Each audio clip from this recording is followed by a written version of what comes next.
Voilà, mesdames et messieurs,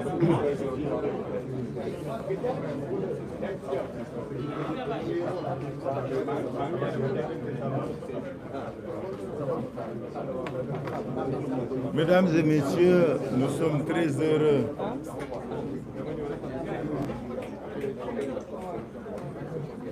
de vous retrouver et nous vous remercions d'avoir si nombreux répondu à notre invitation.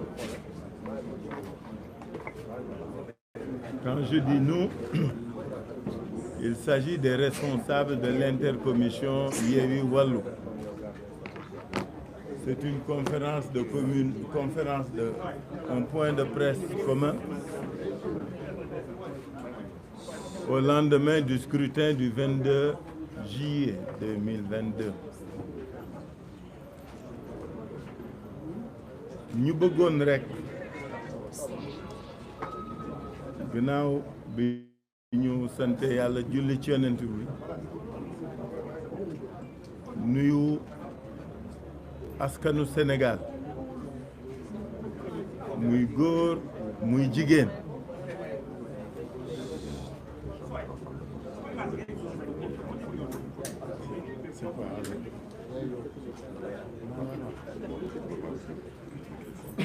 bon, excusez-moi, hein, j'ai perdu la voix depuis 3 jours.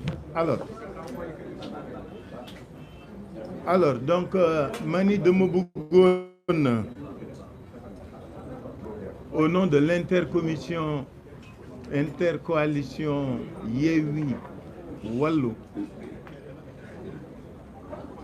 gërëm sant ñi nga xam ne ñëw nañu fii tey comme journaliste, comme homme de communication et de presse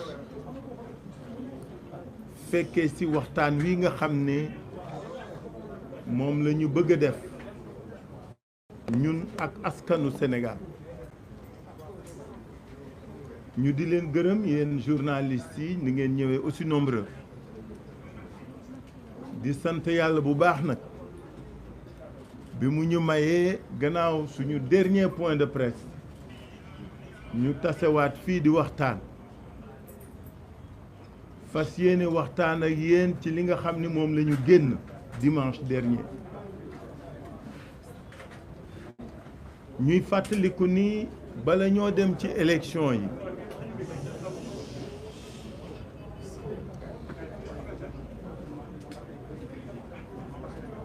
ils ont fini.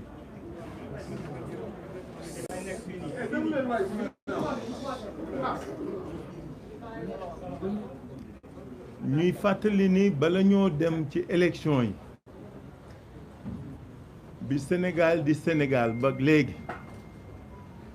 musuñu dugg ci élection yu jaxasoo nii yu jalgati yi fese nii yu maata yi musul nekke nii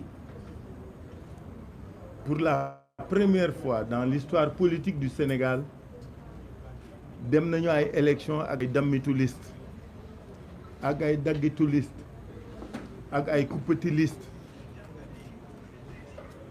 pour la première fois dans ce pays il y a eu un déni, un reniement de tous les organes yoo xam ni ñoo waroon di àtte wala waroon dalal xelu ñi nga xam ne ñoo séq joŋante bi ñuy dem ci élection ay bakkan rot ay xale perte ci seeni bakkan ay nit ay gor yu deful dara parce que dañu am seen ngëm rek dem tëdd ci kaso. Pour la première fois on a vécu une pré-campagne boo xam ne musu fee am contexte boobu li ko indi yéen ñëpp xam ngeen ko. Le pouvoir qu'on a en face est aux abois dañu jaaxle dañu jommi ils étaient cernés de toutes parts xam nga saa yoo acculé une bête su sësee ci mur mbëkk ak gaañ ak rey rek la xam parce que dootul demee xel xol doo nga lay demee et c'est ce sauve qui peut qui a fait qu'on a été dans un scrutin, en tout cas dans un pré-scrutin très chahuté, très houleux, très disputé, et malheureusement qui laissera des traces pendant longtemps dans l'histoire politique et démocratique de ce pays. Ni ñu organiser législative ren yi mosu fee am contexte boobu moo tax ba ku nekk ci ñun dem nga ci élection yi ak xel ak xol boo xam ni musul am mais yàlla may nañu parce que nag loolu mooy chance su réew mi ñu am askan woo xam ni il est capable de discernement, il est capable de responsabilité et il est capable en des moments déterminés de son évolution et de son histoire de s'assumer, de s'affirmer et pour ne pas dire de s'émanciper de toutes les contraintes et de toutes les pesanteurs yi ñuy teg ci kawam loolu moo am ci scrutin bii pas scrutin bi am aussi dans un contexte où l'opposition a compris parce que quand l'État a failli parce que li marqué élection yi mooy que ni c'est l'État à travers toutes ses institutions et à travers ses organes d'exécution, c'est cet État-là qui a failli et qui est à la base de l'imbroglio et de tous les problèmes que nous avons vécus. État boobu moo ñu imposer loolu ñu jàmmarloog moom ak xel parce que sooy xeex ak ñenn ñi nga xam ni wéeru wu ñu yaakaaruñu lu dul làqatu ci ginnaaw état pour di def li ñuy def da ngay séq ak ñoom da ngay def ak leen ak ñoom ak xel et c'est ce que nous avons fait à travers l'opposition la plus significative de ce pays. C'est ce qui explique cette présence-ci.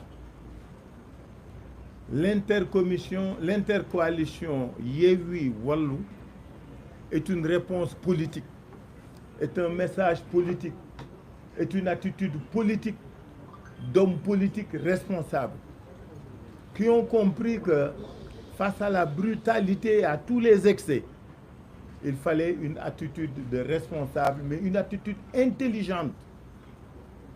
C'est ce qui a donné naissance à l'intercoalition Yewwi Wallu. Mu bett leen lool, ce fut une très grosse surprise. Mais ce fut une agréable surprise pour l'opinion nationale qui a compris qu'on l'a comprise. Parce que li ñu mës bëgg mooy dañ ne tant que opposition bi mi ngi xiiroo mi ngi divisé wu ñoom dañuy jaaxle. Et nous avions tiré les leçons de 2012. Nous avions tiré les leçons de 2017. Et nous avions tiré les leçons de 2019. moo tax Yewwi Wallu doon réponse boo xam ni moo ñu waral tey la satisfaction que askanu Sénégal di dund tey ñu dem ci élection yi ak xel dem ci élection yi ak dëgërlu dem ci élection yi ak fermeté ak engagement yu mat sëkk gis ngeen ni ñu defee campagne bi parce que pré-campagne bi dund ngeen ko ay xeex la ay xuloo la ay nit ñu dee la ñi ci ñàkk seen bakkan c'est des martyrs de la démocratie ñoo ngi jaal seeni wéyjur ñoo ngi jaal seeni mbokk ñoo ngi koy jaal askan bi ñiñ ci tëj kaso ils furent des otages et des prisonniers politiques ñoo ngi leen di ndokkeel parce que kaso moom léegi day yokk wante du wàññi kenn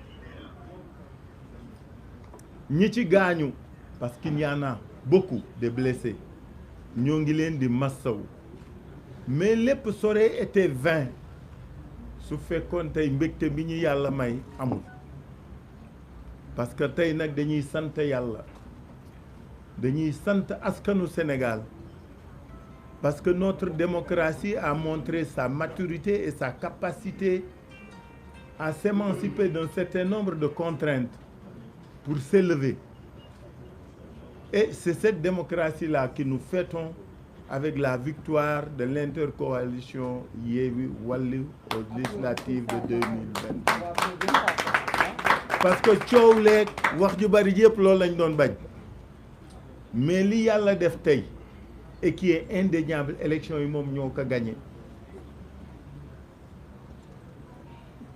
Les interventions qui vont suivre vont vous en apporter la preuve et la démonstration. ñoo ko gagné pas parce que dañuy sos wala dañuy sooke ñoo ko gagné parce que melu ñu ni ñenn ñi ñun duñu sos PV ñun duñu créer ay victoire. Nous sommes des gens responsables qui travaillons sur la base de principes, de règles, de textes, mais sur la base de faits et de preuves. C'est avec des PV normaux, issus du processus et non préfabriqués, que la ñuy wax li ñu wax. ñi ci tegu daañ ko wax li mu mën rek bëral Sénégal mooy dañu gagné te duñu nangu ku sàcc suñu victoire. du ñu nangu ku confisquer suñu victoire du ñu nangu sax ku ñëw di ko jéem a tilimal wala gàkkal. Notre victoire ne fait aucun doute ci kàttanu yàlla mais surtout grâce aux Sénégalais et aux Sénégalaises ñu leen di gërëm di leen sant. Donc conférence de presse bi point de presse bi c'est pour vous expliquer lan la ñu am ak fan la ñu wekk li ñu wax. may féliciter bu baax les têtes de liste de Wallu et de Yewwi. Wallu avec le président Wade qui n'a plus rien à prouver mais qui par son engagement nous montre qu'un combat pour la vie c'est un combat de conviction et de foi. kooku du fay du naax saay et le fait qu'à l'âge où il en est qu'il soit capable de venir s'investir, de parler aux Sénégalais de démocratie, de développement et de liberté, dañ ko ameel njukkal. C'est de aussi féliciter pour lui rendre hommage notre tête de liste nationale Yewwi, Ousmane Sonko, qui a fait une très belle campagne. N'en déplaise nag aux autres. Parce que loolu ñu waral tous nos problèmes. Les gens d'en face ne voulaient pas de nos leaders, ne voulaient pas de nos responsables dans cette campagne. La seule chose qu'ils ont oubliée ou qu'ils n'ont jamais connue ou qu'ils méconnaissent, c'est que Yewwi si suuxa bi la ne gëm-gëm la projet la yéene la yaakaar la bëgg-bëgg la mat-mat la jëriñ askan wi liggéeyal askan wi liggéey ngir askan wi liggéey ak askan wi loolu la ñu sóorul ci xol bi la ak ci xel yi dara mënu koo fay. Que tous nos leaders aient été écartés de la course a été une source de motivation et de fierté de servir l'idéal Yewwi et tous les candidats de Yewwi. C'est la raison pour laquelle des hommes comme Barthélémy et tous ceux qui sont derrière nous méritent d'être félicités parce qu'ils ont compris les enjeux et ils ont pris la place de tout le monde. loolu rek la gars yi sóorul woon xamuñu woon ni Yewwi dara mën a koo fay xel lañ leen tontoo wuñ leen xol dañ leen wax ni ñun ñoo leen ëpp xel ñoo leen gën a muus soo amee doole wala ngay jëriñoo doole jàmbur doo réfléchir lu bari looloo leen dal. su ñu yëgoon tey je suis sûr que si c'était à recommencer il n'invaliderait jamais notre liste parce que li ñu sénégalais yi wan ren ci taxawu ci adhésion ci contenté ci mbégte ci engagement mënuñu leen ko fay yàlla na leen ko yàlla fay. Au nom de l'intercoalition ñoo ngi gërëm askanu Sénégal ci loolu nga xam ni defal nañ ko Wallu ak Yewwi ci adhéré ci fi ñu leen woo ci adhéré ci taxawal démocratie boobu mooy première leçon bi. Deuxième leçon bi mooy ni campagne bi ak élection yi demee gis ngeen na mu demee rafet na lool que ce soit la campagne de Wallu, que ce soit la campagne de Yewwi, ce fut une adhésion populaire sans faille avec peu de moyens nag fayuñu kenn dara joxuñu kenn dara. C'était massif, c'était populaire, c'était animé mbégte rek nga ciy jële. ñetteel bi mooy dañu amoon projet demuñu ci élection yi naan nit ñi voté leen ñu ngir lii dañ ni un autre Sénégal est possible. Nous invitons tous les Sénégalais à venir le construire ensemble. On était dans une œuvre, une entreprise de co-construction d'un nouveau pays, d'une nouvelle nation, d'un nouvel État et d'un nouveau projet économique et social qui promeut le Sénégalais et uniquement le Sénégalais, entièrement le Sénégalais. looloo ñu wuutee gaañi dañu xam fi ñu jëm xam li ñu bëgg xam nañ fay demee ak kuñ fay demee ak lañ fay demee loolu moo ñu wuute moo tax dans cette campagne nous étions à l'aise xam nañ fi ñu jëm xam nañ nañ lañ fay demee ak kan lañ fay demee ak lu tax ñu dem dama bëgg rapidement rek brosser loolu pour situer li taxoon ñu demee ni ñu demee doxale nañu doxe. Aujourd'hui, nous avons autour de cette table Lamine Thiam, qui est le mandataire de la liste Wallu, et Déthié, qui est mandataire de la liste Yewwi.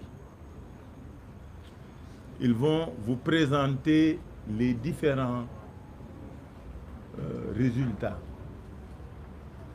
duñu jalgati yoon gaa mais nag daañu leen wax li ñu am ñun te xam ko te mu wéeru ci chiffre li tax ñu ne gagné nañu ci kàttanu yàlla ak adhésion wu sénégalais daañ leen wax aussi nan la tëddee daañ leen wax aussi fan la jëme après am na ñu fi toog autour de cette table et derrière moi qui pourront compléter en tant que de besoin. Donc damay jox parole bi Déthié mu exposer lépp su paree Lamine Thiam wax après ñi ci yokk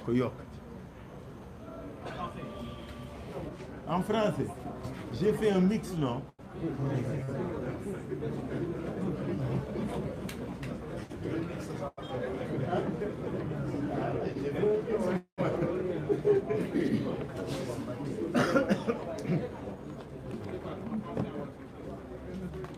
Je vais aller vite pour les deux, Inch'Allah. Kon asalaamaaleykum mbokku sénégalais yu ñuy seetaan yëpp di nuyu ku nekk ci turam ak santam di leen nuyu journalistes yi fi nekk di am mbégte toog fii encore une fois pour remercier mes sant sénégalais yi. Pourquoi? Parce que benn conférence de presse dañu def boobu ba tey intercoalition bi ñu koy def moo doon bi ñu leen dee présenter formule bi nga xam ni moom la ñu taxawal pour dem ci élection yi mu doonoon formule bu compliqué bi ñu ko taxawalee ma doon wax fii ni sénégalais yi ñoo ngi naan ñu en ces termes laa ko waxee woon biipe ngeen ñu daan leen wan ni ñun ñu am crédit la noonu laa ko waxee woon parce que formule lañ leen indiloon ñu nekk en face ni non formule bi dafa compliqué sénégalais yi bu ñu ko comprendre pire ñu ni même dans les bureaux de vote dañ fay teg ñaari liste yi pour que gars yi mën a jaawale mais sénégalais yi wane ni lu ñu indi rek ils sont capables de comprendre beaucoup plus que ni ñu ko yaakaaree woon et loolu lañu waxoon fii bi ñu toogee et loolu dafa vérifié wu ci vote démb bi am na ay déperditions comme toute formule mais yi nga xam ni dañu nekk dans des proportions acceptables donc di gërëm sénégalais yi ci compréhension très rapide bi ñu am ci formule bi parce que c'est une formule bu ñu xaarul woon l'État bu ko xamoon du ko bàyyi mu jàll c'est une formule bu bees mais bu ñu comprendre rapidement di leen ci féliciter di wax nag ni gis nga président Macky Sall ak ñi mu àndal danoo yàgg di am benn jëf bu ñuy def bu ñu xamee ni perdre nañu élection li ñuy njëkk def mooy teel a génn pour mën a jaxase xel yi seen habitude la. En 2019 vous vous souvenez bi Sénégal yëpp di tëdd fii Dakar ñëpp jàppoon nañu ni Manko Taxawu Sénégal moo gagné Dakar 2017 mais ñu yeewu gis ni tripartite yooyu noonu résultat yi ba ni ñoom ñoo gagné avec 2000 ou 3000 voix yéen ñëpp jaaxle ngeen démb bi madame Mimi Touré génne di joxe ay résultats alors qu'en ce moment moom ci boppam xamoon na ni kenn pareegul au niveau national di compiler seen compilation pour mën a am résultats yu vrai parce que ils ne sont pas plus organisés que nous. Tout le monde sait qu'en termes d'organisation Yewwi Askan Wi amul lu muy xaar ci kenn, ils le savent parce que les équipes sont là et ailleurs du travail à temps réel. Waxtu bi muy joxe même président yi nga xam ne ñoo nekk ci tribunaux yi ñoom xamuñu kan moo gagné ku gagné wu mënoon nañ def comme ñoom mais xam nga nit yaay def sa bopp kilifa wala doo def sa bopp kilifa te respect dafa bokk boo war am ak askan wi booy taxaw di wax ak ñoom nga wax leen lu dul deñ et c'est juste ça mais di leen wax et le président Khalifa wax na ko léegi am na yi nga xam ni dafa mënatul am Sénégal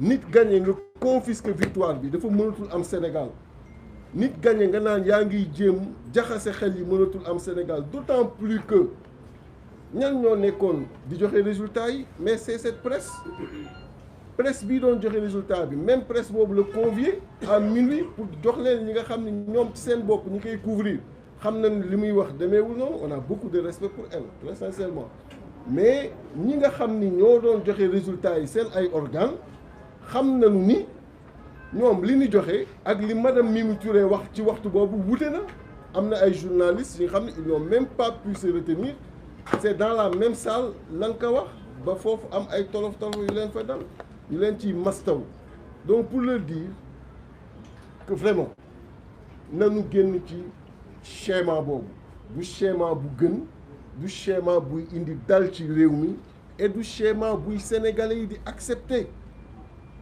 parce que suivre ngeen campagne bi aussi bien pour Wallu et pour Yewwi les sénégalais ñoo génn massivement partout où on est passé en 14 jours on a fait pratiquement tout le pays daanaka nelawuñu tooguñu et foo dem sénégalais yi ay 4 heures 3 heures du matin di la xaar sous la pluie sous le soleil xam nga ñooñu tey nga bëgg confisquer li na exprimer xel waru ko sax mën a xalaat parce que da ngay indil réew mi guute gi nga xam ne du mën a dem donc déjà elle a parlé de 30 départements yu mu gagné et elle a fait une précision bi nga xam ni ci loolu rek mënoon ngeen ko ci arrêté dafa ni je rappelle que 30 départements la ñu gagné alors que c'est 46 départements elle l'a précisé à 2 reprises au moins boo leen ko dégloo au moins et quand elle parle des 30 départements yu mu gagné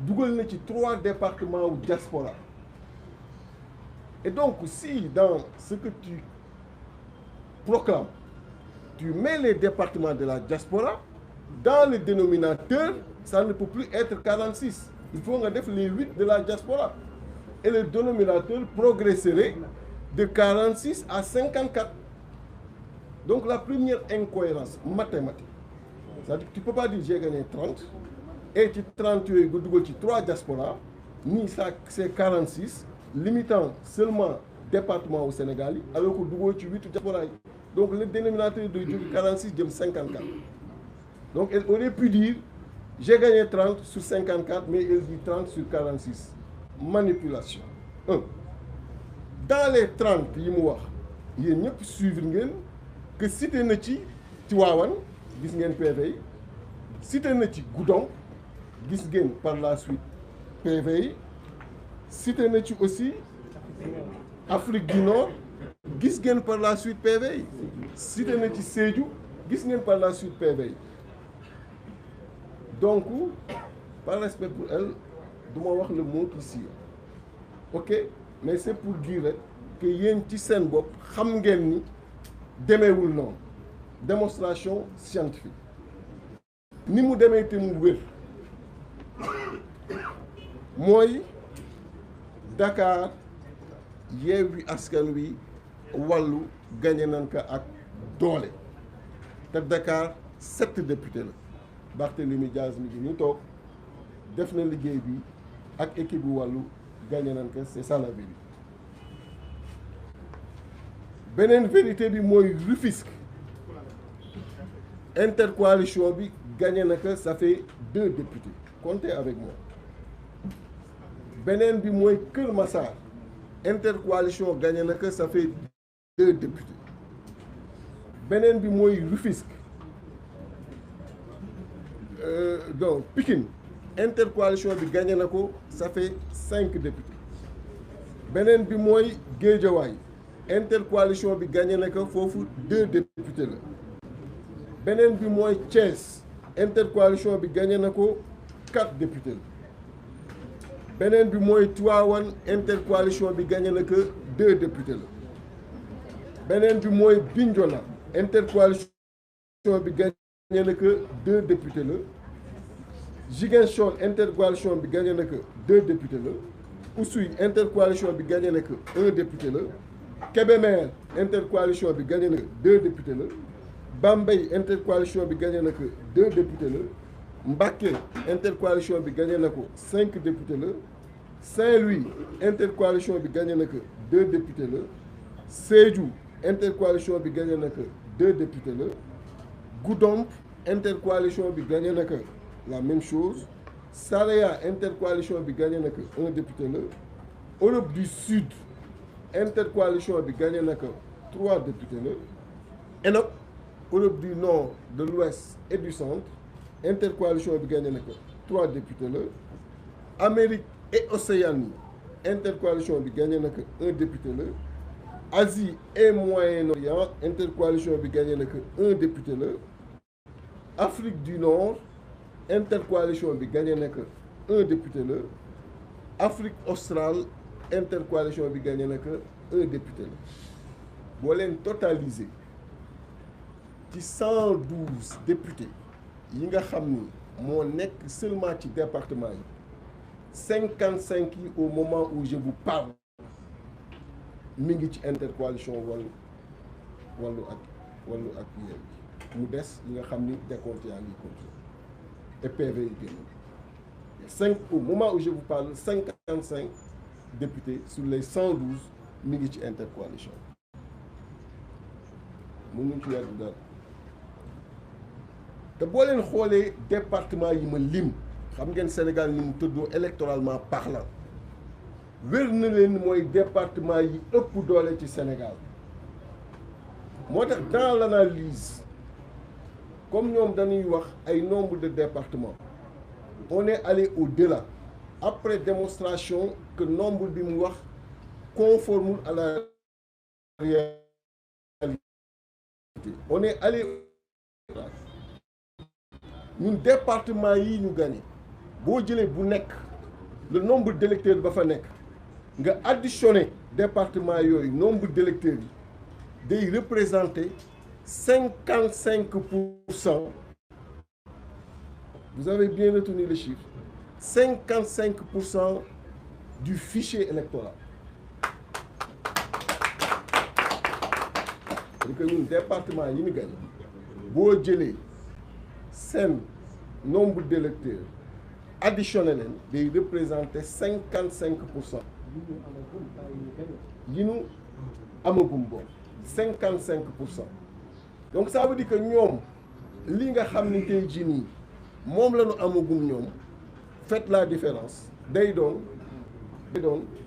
45%. Voilà les chiffres. Xam nga en mathématiques les chiffres sont beaux. Quand vous les présentez tout le monde comprend et amul manipulation.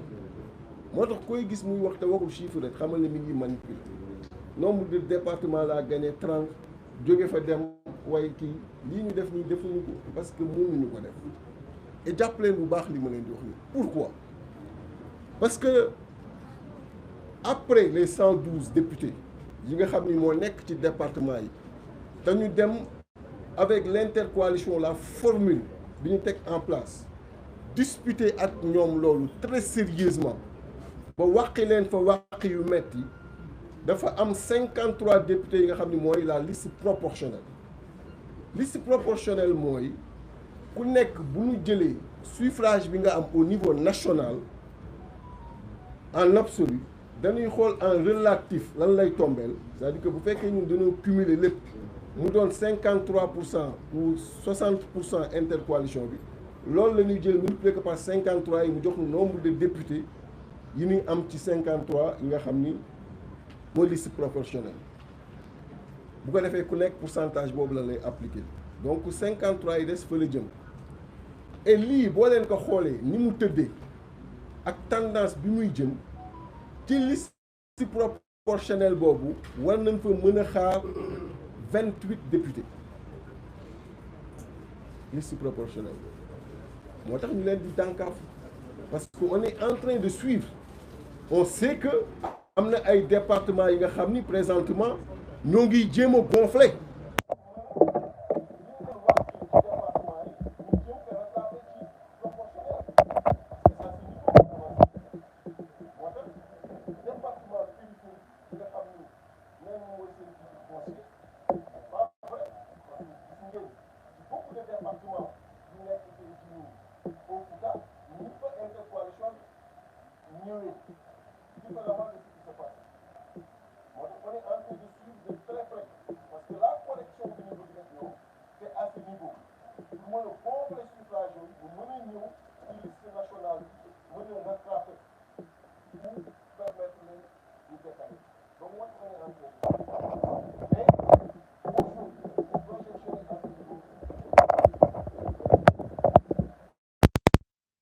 de 55 plus 28, ça vous donne combien? Ça vous donne un mine de 83. L'Assemblée nationale, c'est 165 députés. Quand il y a 83, donc tu as la majorité. Voilà ce qui se passe. Donc, au moment où je vous parle, l'intercoalition Yewwi Wallu à la majorité au niveau de l'Assemblée nationale. Donc, j'appelle que les Sénégalais, grâce à seen ñambar, grâce à cette haute intelligence, et ça je le dis, président, la haute intelligence des Sénégalais. Moi, ça ne m'a pas surpris parce qu'on a que dans le comprendre schéma, grâce à leur haute intelligence, ils ont renvoyé Benno Bokk Yakaar à l'opposition parlementaire à l'Assemblée nationale. Donc jàppaleen tey ni opposition parlementaire bi biir Assemblée nationale Benno Bokk Yakaar la majorité parlementaire foofu Assemblée nationale intercoalition Yewwi Wallu la loolu mooy dëgg ci te loolu naka accepté kon président de l'Assemblée nationale ci intercoalition bi lay jóge Macky Sall bëgg que ak mu bañ que opposition mooy doon deuxième personnalité du pays loolu la yàlla def donc naka nangu jàmm am te ñuy alerter nag kilifa yëpp yi fi nekk ci lii nga xam ni c'est mathématique nit mënu ko bouger loo que ñu bàyyi xel ci fi Macky Sall jëm te madame Mimi Touré annoncé ko dem parce que du jàll te lu leen wax ni du jàll xam ngeen ko lu nu war joxe pour mu bañ a daal daan ko joxe parce que ay surseeg ay tëj ñaaleeg yooyu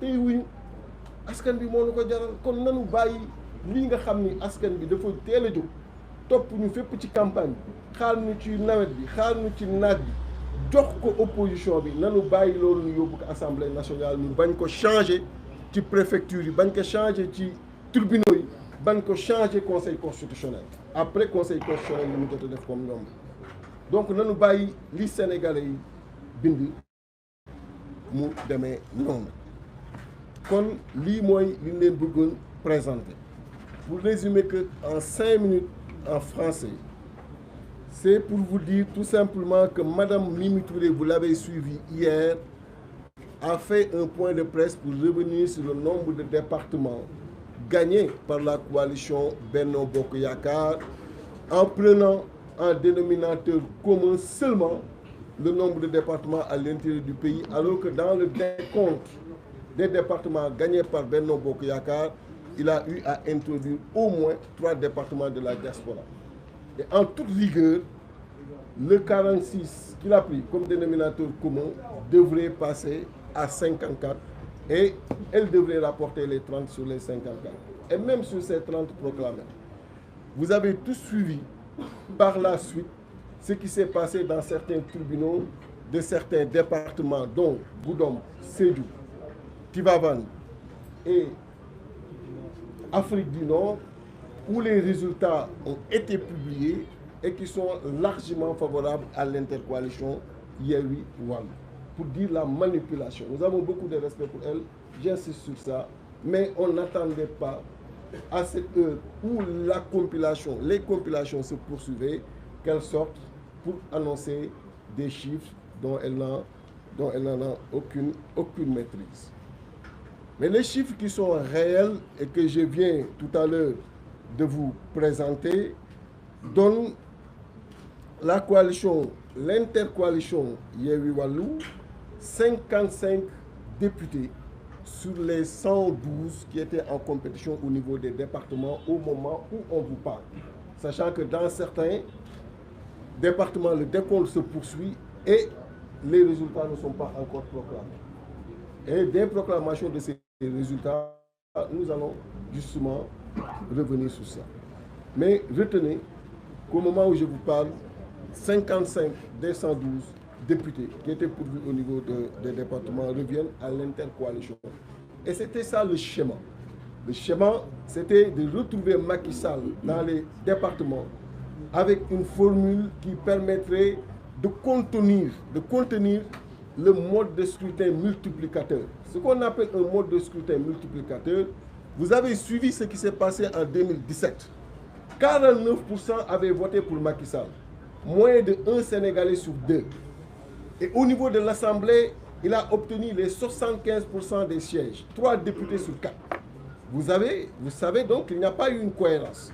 Et si on devait rester dans le schéma où chacun resterait de son côté, il aurait encore bénéficié de ce mode de scrutin multiplicateur et allait gagner majoritairement au niveau des départements et nous laisser disputer les places sur la liste nationale.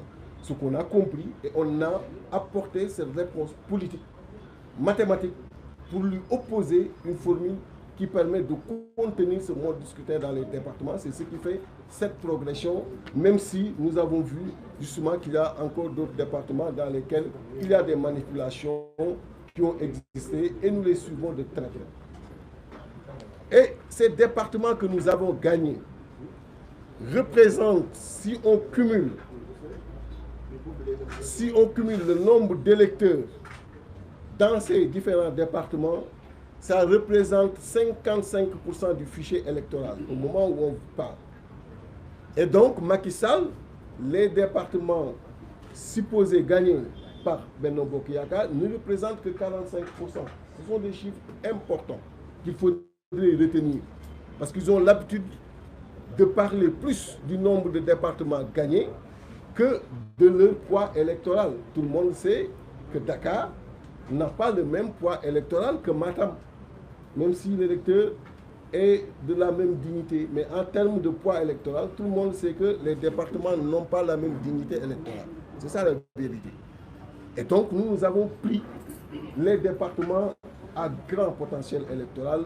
Ce sont ces départements-là que nous avons gagnés. Ce qui fait que nous avons gagné, cumulé, les départements qui font 55% de l'électorat, là où eux, ils ont gagné les départements qui font 45% de l'électorat. Rentrez avec ces chiffres, parce qu'ils n'ont jamais voulu le sortir. Parce que c'est un chiffre qui montre qu'ils sont aujourd'hui derrière l'intercoalition. Et pourquoi ces chiffres sont importants? C'est leur contribution sur la liste nationale. Parce qu'en plus des 112 députés, il y a 53 qui sont affectés sur la liste nationale et la répartition dépendra du pourcentage obtenu par chaque coalition. Et des projections que nous avons aujourd'hui et qui vont se confirmer, nous aurons sur ces 53 au moins 28. Et si vous faites l'addition des 55 plus 28, vous savez nettement que l'intercoalition Yewwi Wallu aura 83 dans une Assemblée nationale qui compte 165 députés et par conséquent aura une majorité au niveau de l'Assemblée nationale. Donc retenez que le prochain président de l'Assemblée nationale sera issu de l'intercoalition Yewwi Wallu. C'est ça. Et que donc la deuxième personnalité du pays viendra de cette intercoalition. Retenez également une autre chose inédite. La prochaine opposition parlementaire sera Benno Bokk Yakaar. C'est ça la vérité. Nous avons été pendant longtemps l'opposition parlementaire, mais les Sénégalais en ont décidé ainsi. Et il faut que ce choix-là soit respecté. Les Sénégalais ont décidé d'une cohabitation au niveau de l'Assemblée nationale. Nous leur avons vendu un programme, nous leur avons présenté les axes forts de ce programme et il faudrait que le président Macky Sall accepte ces résultats pour qu'on puisse dérouler au niveau de l'Assemblée nationale et croiser les besoins de ces Sénégalais qui nous ont suivis partout sous la pluie et sous la chaleur très forte dans certaines zones et qui ont attendu à des heures tardives nos différentes coalitions pendant la campagne électorale et profiter pour encore une fois remercier et féliciter toutes les populations sénégalaises pour cette grande sympathie qu'ils ont eu à nous manifester partout où on est passé. Féliciter nos têtes de liste comme l'a fait le président Khalifa Sall, Ousmane Sonko avec cette très belle campagne qu'il a eu à faire, le président Abdoulaye Wade représenté par le mandataire national Mamadou Lamine Thiam que nous avons croisé un peu partout.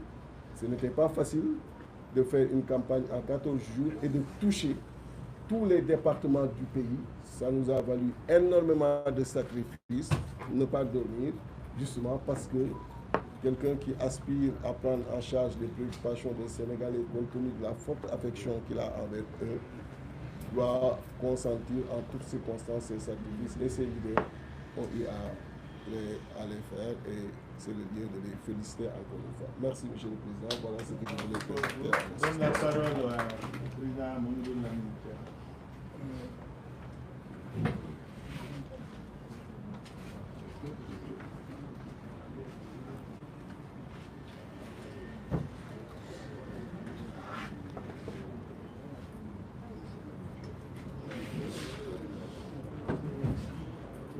Merci beaucoup, Monsieur le Président.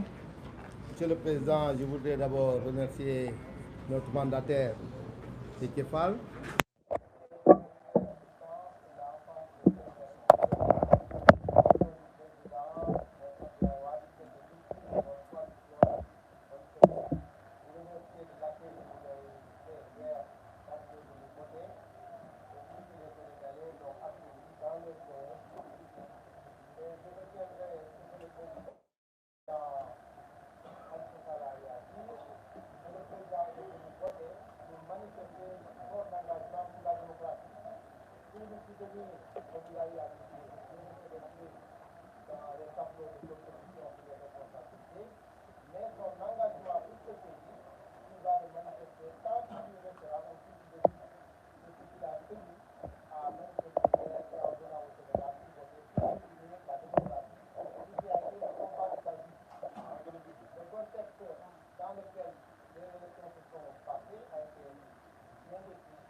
Ingéniosité politique de produire un système politique inédit qui nous a permis donc d'aller à l'assaut de de la cagnotte que préparait le Benno Bokk Yakaar, notamment le suffrage au niveau des départementales.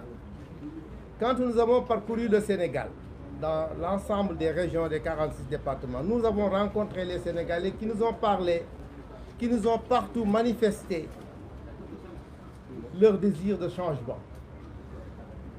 On l'a dit, de par la nuit, sous le soleil, à chaque fois que les caravanes du Yewwi, que les caravanes du Wallu passaient, les Sénégalais étaient là à nous exprimer leur soif ardente de changement. Et donc, cela, ils l'ont manifesté dans les urnes. Ils se sont manifestés, il y a eu de la pluie souvent, il y a eu des intempéries le jour du vote hier, mais vous avez vu que les Sénégalais, l'opposition en particulier, est sortie massivement voter. C'est ce résultat que nous venons de vous présenter par le mandataire Déthié. Alors, il reste maintenant que les Sénégalais ont foi à l'opposition. Les Sénégalais ont manifesté le désir de changement. Et ce désir de changement ne doit pas être travesti. Nous avons aujourd'hui donc le devoir de veiller à préserver le suffrage des Sénégalais et leurs décisions. C'est pourquoi donc l'opposition s'opposera à tout coup de force. Nous mettons en garde le régime du Benno Bokk Yakaar. Aucun coup de force ne passera. Les Sénégalais seront debout avec nous pour préserver leur victoire. Aujourd'hui, il faut que le Benno Bokk Yakaar se le tienne pour dire. Le président Macky Sall avec sa coalition sont battus. C'est inédit au Sénégal. Et la cohabitation politique, ce n'est pas une honte. C'est de la politique. Il faut qu'ils soient des démocrates. Le Sénégal doit expérimenter l'ensemble des systèmes politiques. Puisqu'ils sont dans un système démocratique évolutif, il faut qu'ils acceptent les règles du jeu. Sinon, on n'a qu'à arrêter de faire des élections. Le système démocratique a produit cette fois-ci des coalitions Wallu Yewwi. Il a produit, ce système a produit la cohabitation, qui est aujourd'hui la volonté des Sénégalais de ne plus laisser l'Assemblée nationale au Benno Bokk Yakaar. Ils ont décidé que l'opposition sera majoritaire et elle l'est. Il faudrait donc que le régime l'accepte. On n'acceptera pas de coup de force. On nous parle de manipulation, d'achat de PV qu'ils ont commencé à l'extérieur et tous les systèmes dont ils avaient l'habitude. On ne l'acceptera pas. Nous invitons tous les Sénégalais à se tenir debout pour l'ensemble des mots d'ordre de l'opposition s'il y a des coups de force électoraux. On n'acceptera pas que d'un coup de force électorale se produise au Sénégal. Nous avons bâti campagne, nous avons demandé aux Sénégalais de voter pour nous. Les Sénégalais ont voté pour nous. Nous avons le devoir de préserver avec eux leur suffrage. Et nous le ferons.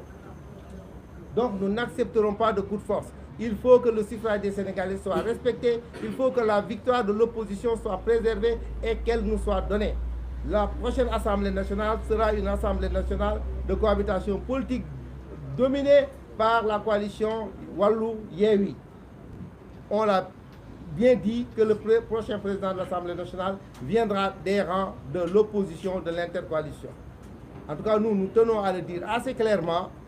Nous n'accepterons pas un coup de force électoral. La coalition Benno Bokk Yakaar est battue et il faut qu'elle se le tienne pour dire. Il faut aussi qu'elle accepte les règles du jeu. C'est la démocratie qui l'impose et ce n'est pas une honte, on leur dit. Voilà moi ce que je voulais dire. Je vous remercie. Bon, asalaamaaleykum mbokk yi ñu ngi leen di gërëm yéen ñëpp di leen sant ci accueil bi ngeen xam ne si def ngeen ko démb président Abdoulaye Wade gis nañ ni journaliste yëpp ñëw ngeen fa. Président Abdoulaye Wade sunu tête de liste mi ngi leen di nuyu yéen ñëpp ñu ngi féliciter tête de liste yi muy le président Sonko et le président Abdoulaye Wade ak les équipes de campagne qui ont battu campagne au niveau du Sénégal. Di wax rek ni li nga xam ne si président Abdoulaye Wade def na ko. dagg paas jóge Europe ñëw wote si dem xëy démb wote nekkul dara lu du won Sénégalais yi rek ni nit dafa war a gëm réewam nit dafa war a am engagement patriotique pour son pays engagement boobu nag fii ak yaa ngi am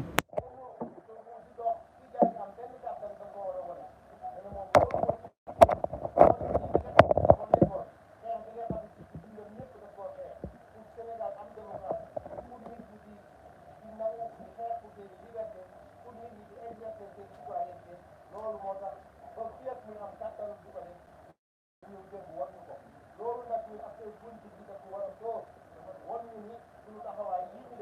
ko war a def loolu itam mooy daanaka li nga xam ne mooy sóor ren li xew Sénégal wax nañ ko président Khalifa ñëw ci contexte politique bi élection yi ñu def ci anam politique du Sénégal kenn mosu ko gis lu mel kenn xamul loo koy gisee ay genwaa liste ay dagg ci liste ay lu nekk am na ci wante loolu yëpp opposition bi xam ni Benno Bokk Yaakaar dafa bëgg rek gàllankoor li nga xam ne mooy gisoo Sénégal yi mooy maanaam jëlee leen ci mooy maanaam ànd ak opposition ñu ko comprendre ñu demee xel parce que wolof danaan pour doole xelu xel bay jar ñu dawal suñu ay xel pour le système boo xam ne ci dana leen ci fekk loolu tax accord yi ñu def ko dugg ci fekk ci Benno Bokk Yaakaar fa nga xam ne ci fa daan ci li ñuy rawee ñu dem opposé ko ak moom mooy département yi ba tey jii ci seen résultat bi nga xam ne ci am nañ ko ci les 112 députés yi nga xam ne ci ñoom lañu war a fëccoo ak moom ci département yi yàlla jox nañu ci ñu toll juróom fukk ak juróom te jàpp nañu ni Koumpentoum ñun ci laal kenn mënu koo comparé ak Thiès ak Dakar bu dee wax gagné naa département nangam 30 fukki département yu ñu gagné la ñu moom la fay mbooloo loolu la Sénégalais yi war a xam ñun département yi ñu gagné ay juróom-ñaari député lañu ay ñeenti député lañu ay juróomi député lañu département ñoom bi ñu gagné bi ñu wax ni gagné nañ ko même Mbour moo ci ñeenti député ci des yëpp ay benn ak ñaari député donc li ñuy wax ni ñoom loolu lañu gagné ak ñun bi ñu gagné bokkul te kenn mënut a comparé tey ci population dañu Guédiawaye yi man maa ko gagné nga di ko comparé ak Goudomp wala nga di ko comparé ak Mbirkilaan wala Koumpentoum wala dëkk yu ndaw yooyu yeneen loolu moo tax ñoom li ñu gagné ak ñun li ñu gagné bokkul loolu moo tax ñu ko déggee expliqué ginnaaw juróom fukk juróom yooyu ñu am mbooloo yooyu nga xam ne ci am nañ ko te mooy benn ci suñu liste nationale yi loolu mooy tax liste nationale bu mag bi 53 députés ñu war a fëccoo ñoom mënatuñ ca am majorité mënuñoo fexe ba am ca ñaar fukk juróom ndax amuñu 50%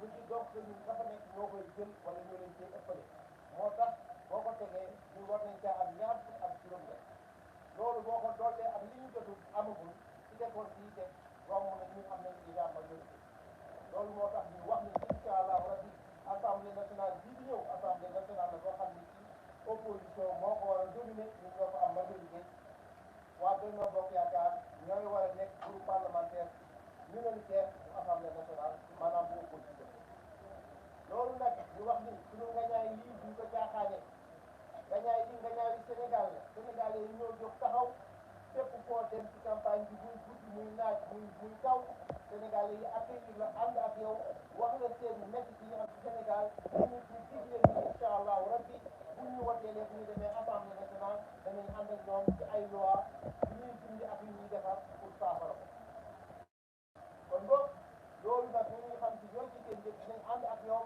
pour ñu sàmm suñu ngañaay suñu nangu bëgg ñu koy bokkal gis nañ ni ñuy manipulation yi ñu ngi gàmm manipulation ba ñuy def mooy waxu fala bi nga xam ni fii madame la tête de liste bi Benno Bokk Yaakaar wax na ko bi ku ko dégg rek xam ni fala la journaliste yi fa nekkoon ñoom ñëpp dañoo jàppale plateau télévision yi ñu ko doon déglu ñoom ñëpp dañoo fay seen rajo xam ni bii wax mënatuñ cee commentaire ndax waxu fala la te bu ngeen gisee presse bi tey ci suba jëm ci ñu ko traité xam ni ñëpp xam nañ ni lii wax fala la waxu politique la pour rek jox ay nitam ñu fanaanoo pour seen xel xaw a dal wante chiffre yi ngeen wax mooy lu nga xam ni bii mooy lu wér kon boog da ngeen xam ni danañu taxaw ànd ak yéen du ñu nangu mukk ñuy nangu suñu victoire danañu taxaw ànd ba xeex ak ñoom lépp nag lu ci bañul duñ ko ci bañ sàmm suñu victoire ñun ñëpp taxaw ku ci nekk la nga gañ xam nga ko bu ñu waxee lu dul noonu ñun danañu jóg taxaw ànd ak population yi défendre suñu victoire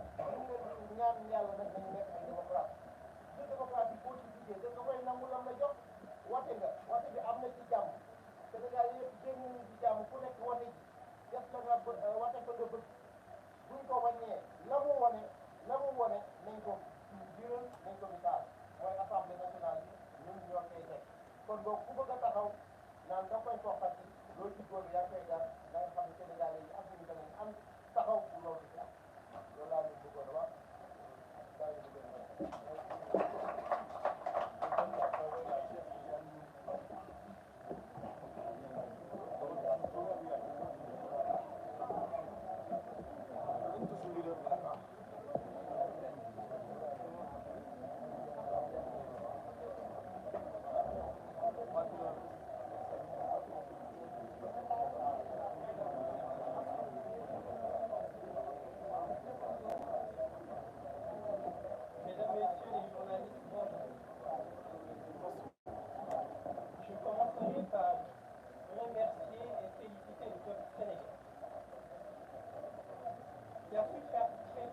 encore laminer la coalition Benno Bokk Yakaar, ça commence à être une habitude à Dakar.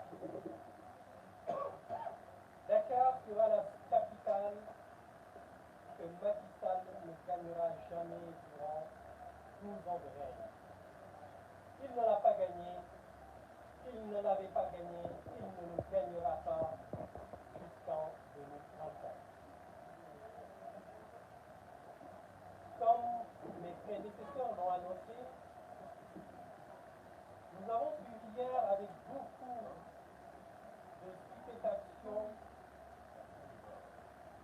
une tragicomédie jouée avec beaucoup de désinvolture par la tête de la coalition de Yakaar.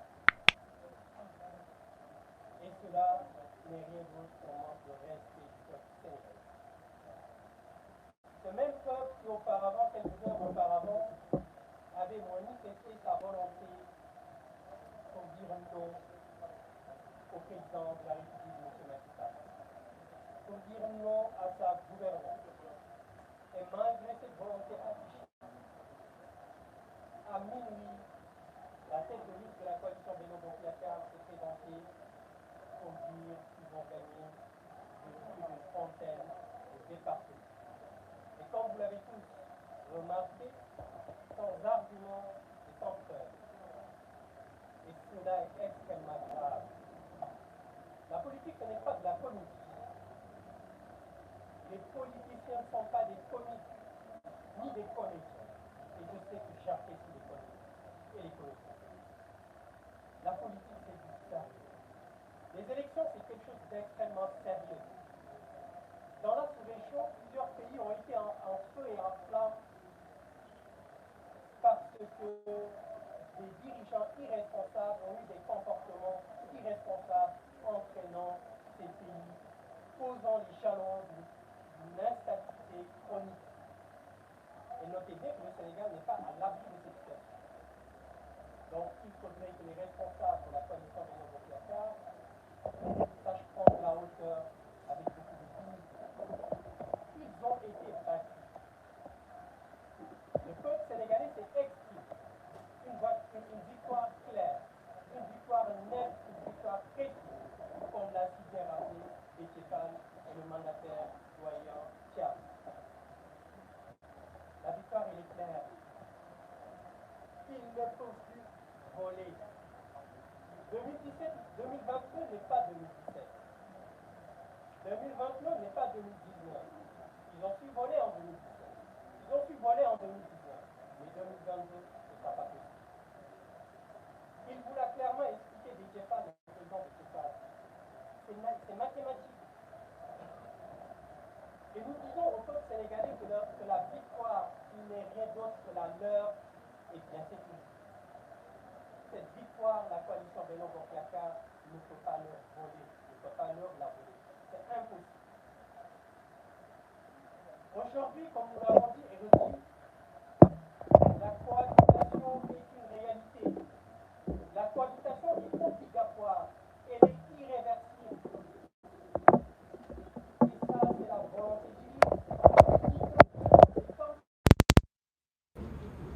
Ils auront beau tricher, ils auront beau verser de l'argent, essayer d'acheter la conscience des Sénégalais, mais notez bien que seul le travail paye. Et la coalition, l'intercoalition Yewwi Wallu a travaillé. Et vous l'avez vous-même remarqué lors de cette campagne. Durant 2 semaines, puisque nous avons commencé la campagne qu'après les fêtes de la Tabaski, nous n'avons fait que 2 semaines de campagne et nous avons parcouru tout le Sénégal. Avec une adhésion populaire. Les Sénégalais ont épousé la coalition Yewwi Askan Wi, l'intercoalition Yewwi Wallu. Ils l'ont accompagné. Vous voyez bien cette campagne populaire que nous avons menée. Et pendant ce temps, à chaque sortie de la coalition Benno Bokk Yakaar, ils ont été hués. Donc les résultats que nous avons vus hier n'ont été que logiques. C'est la volonté des Sénégalais. Les Sénégalais ne veulent plus de la coalition Benno Bokk Yakaar, ne veulent plus de Macky Sall, ne veulent plus de sa gouvernance. Il faudrait qu'ils acceptent cette situation. Ils n'ont pas le choix.